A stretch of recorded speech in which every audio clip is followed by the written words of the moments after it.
সব বডি তারা তাদের অপকর্মের দায় নিয়ে গণরোষ এড়াতে পদত্যাগ করেছেন। আজকে নির্বাচন কমিশনের গঠন প্রক্রিয়া নিয়ে আলোচনা হচ্ছে। প্রথমত আমি বলবো যে যে আইনটি করা হয়েছিল সেটি একটি বিতর্কিত আইন, সেই আইনটি বাতিল করা দরকার। আর সুজনের পক্ষ থেকে একটি আইন, যেটি আইনমন্ত্রীকে প্রস্তাব দেওয়া হয়েছিল তখনকার পার্লামেন্ট বিবেচনায়, যেহেতু সেই পার্লামেন্টে তখন বিএনপিও ছিল, সেই বিবেচনায় বলা হয়েছিল যে পার্লামেন্টের প্রধান দল, সরকারি দল, বিরোধী দল এবং তৃতীয় প্রতিনিধিত্বকারী দল বিএনপিকে কানেক্ট করে, যেটা পাকিস্তান এবং ইন্ডিয়াতে আছে, পাওয়ার পার্টি অপোজিশন পার্টি মিলে আপনার প্রেসিডেন্টের কাছে নামগুলো দেয় এবং তারা অ্যাপয়েন্টেড করে। বাংলাদেশে আমরা গত 50 বছরের ইতিহাসে যেটা দেখেছি যে বাংলাদেশের রাজনৈতিক দলগুলো যারাই লঙ্কায় গিয়েছে রাবণের ভূমিকা অবতীর্ণ হয়েছে। সুতরাং এখন এই ছাত্র জনতার গণ অভ্যুত্থানের পর 50 বছরের চরিত্র রাতারাতি পরিবর্তন হয়ে যাবে, এটা ভাবার কোনো অবকাশ নাই এবং তার লক্ষণও নাই। এটার জন্য একটা বড় সময় দরকার, যেই কারণে আমরা বলছি যে এই সরকার কিছু রিফর্ম করতে হবে। তো আমরা এখন ইলেকশন কমিশন রিফর্ম নিয়ে কথা বলছি।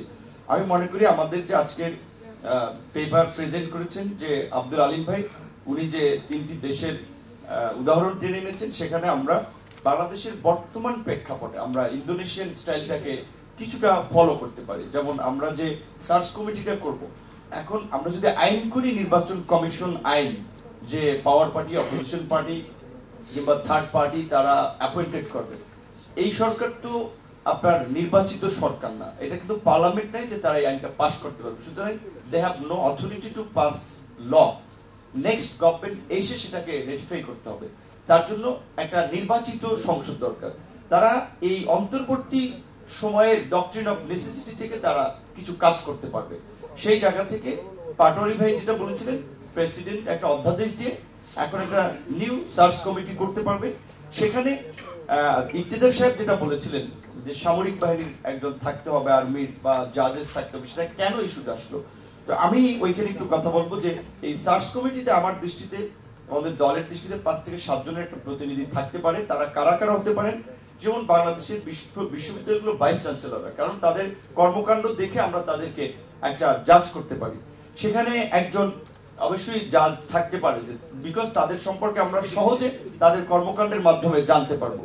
সেখানে একজন জার্নালিস্ট থাকতে পারে, বিকজ তারা যারা কথাবার্তা বলছেন, যেমন সৌরভ ভাইয়ের মতো সাংবাদিককে আমরা চিনি কেন?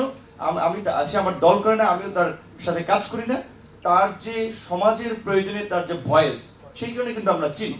তো তার সম্পর্কে কিন্তু আমরা দেখতেছি দীর্ঘদিন ধরে, যে কারণে এরকম সাংবাদিক একজন প্রতিনিধি আমরা রাখতে পারি। আমরা সিভিল সোসাইটির একজন প্রতিনিধি আমরা এখানে ইনক্লুড করতে পারি। আমরা বিশ্ববিদ্যালয়ের অধ্যাপকদের মধ্যে যেমন আসিফ নজরুল স্যার আজকে অ্যাডভাইজার হয়েছেন, আসিফ নজরুল হঠাৎ করে অ্যাডভাইজার হন না, একটা এক্সাম্পল। কিংবা তাজিমুদ্দিন খান ঢাকা বিশ্ববিদ্যালয়ের শিক্ষক, ওনাদের আমরা দীর্ঘদিন ধরে সমাজের বিভিন্ন বিষয় নিয়ে কথা বলা, মানুষের পাশে দাঁড়ানো থাকাটা দেখেছি। কাজে এই অধ্যাপকদের সম্পর্কে তো আমরা জানি, সেক্ষেত্রে বিশ্ববিদ্যালয়ের একজন অধ্যাপককে আমরা বিবেচনা করতে পারি। অবশ্যই সামরিক বাহিনীর এবং পুলিশ তার একটা বড় institution, law and order deal করে কাজ করতেছে, সেক্ষেত্রে আমরা সেটা পুলিশ প্রধান হতে পারে কিংবা পরবর্তী র্যাঙ্কের একজন হতে পারে, পুলিশের একজন সদস্যকে এখানে ইনক্লুড করতে পারি, সামরিক বাহিনীর একজন সদস্যকে এখানে ইনক্লুড করতে পারি। তাহলে আমার এইভাবে যদি আমরা দেখি, সেখানে 7 সদস্য বিশিষ্ট একটা সার্চ কমিটি হয়, যাদের কাজ হবে তারা ওই যে ইন্দোনেশিয়ান আপনার কমিটির স্টাইলে তারা প্রাথমিকভাবে সবার কাছে নাম চাবে এবং কেন তাকে প্রপোজ করতেছে, তার যোগ্যতাটা কি, সেটা মাস্ট বি তারা লিখবে। সেটার বেসিসে ওখান থেকে আমাদের যদি নির্বাচন কমিশন 3 সদস্য বিশিষ্ট হয় কিংবা 5 সদস্য বিশিষ্ট হয়, সেখানে দ্বিগুণ কিংবা 3 গুণ সংখ্যায় একটা ফিক্স করা যেতে পারে। এবং সেটা নিয়ে রাজনৈতিক দলগুলোর সাথে, রেজিস্টার্ড পার্টিগুলোর সাথে আলোচনা করে যে এদের সম্পর্কে অবজারভেশন কি, তাদের সম্পর্কে কোনো আপত্তি আছে কিনা।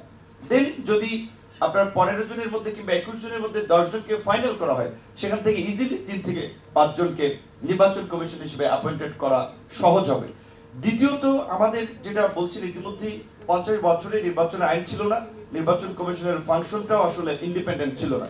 সেক্ষেত্রে আমরা বলছি বিসিএস এর যেটা বিসিএস, বাংলাদেশ জুডিশিয়াল সার্ভিসে যেভাবে আলাদা ক্যাডার আছে, সেখানে ইলেকশন কমিশনের জন্য আলাদা ক্যাডার, এবং সেটা এই সরকারকে দিয়ে স্টার্ট করতে হবে। এবং সেখানে যারা অ্যাপয়েন্টেড পাবে মাস্ট বি তাদের কোনো পলিটিক্যাল লিগ্যাসি থাকা যাবে না। যারা নির্বাচন কর্মকর্তা, ডিসি কে দিয়ে রিটার্নিং কর্মকর্তা এই পদ্ধতি পরিবর্তন করতে হবে। দ্বিতীয়ত নির্বাচনটাকে 2 or 3 ডেজে করা যায় কিনা, সেটা ভাবতে হবে। এবং বিশেষ করে আমরা যেহেতু দীর্ঘদিন ধরে আলোচনা করছি দ্বিকক্ষ বিশিষ্ট পার্লামেন্ট কিংবা প্রপোর্শনেট রিপ্রেজেন্টেটিভ ইলেকশন, সেটাকে নিয়ে যদি আমরা একটু ভাবি, পার্লামেন্ট যদি দ্বিকক্ষ বিশিষ্ট হয় তাহলে তো লাইক এখানে যদি 64 জেলা থেকে 64 জন সিনেটর নির্বাচিত হয়, সেখানে আরো 10 জন বিশিষ্ট ব্যক্তিরা মিলে 80 কিংবা 85 সদস্য একটা সিনেট থাকে, তখন তো আমরা যে কোনো অ্যাপয়েন্টেড আমেরিকাতে যেভাবে সিনেটর হিয়ারিং হয় সেভাবে কিন্তু আমরা যদি নির্বাচনের পরে তাইলে কাকে আমরা নিয়োগ দিচ্ছি তাদের সম্পর্কে হিয়ারিং করে তার ডিটেলস নিয়ে আমরা সেই সময় করতে পারবো। কিন্তু এখনকার প্রেক্ষাপটে আমার প্রস্তাবনা ওইটা ছিল।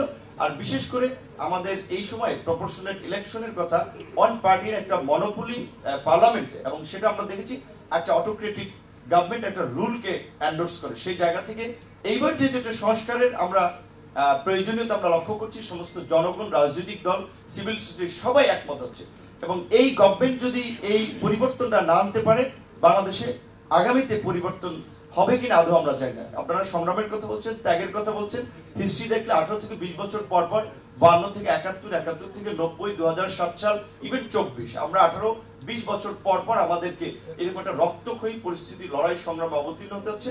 আমাদের দাবি আদায়, কাজে আমরা আর ওই দিকে যেতে চাই না, আমরা বাংলাদেশকে সামনে এগিয়ে নিতে চাই। তার জন্য সব রাজনৈতিক দলগুলোকে দেশ জাতির বৃহত্তর স্বার্থে এই পরিবর্তনগুলোতে একমত হওয়ার আহ্বান জানিয়ে আজকের আয়োজকদের ধন্যবাদ জানিয়ে শেষ করছি।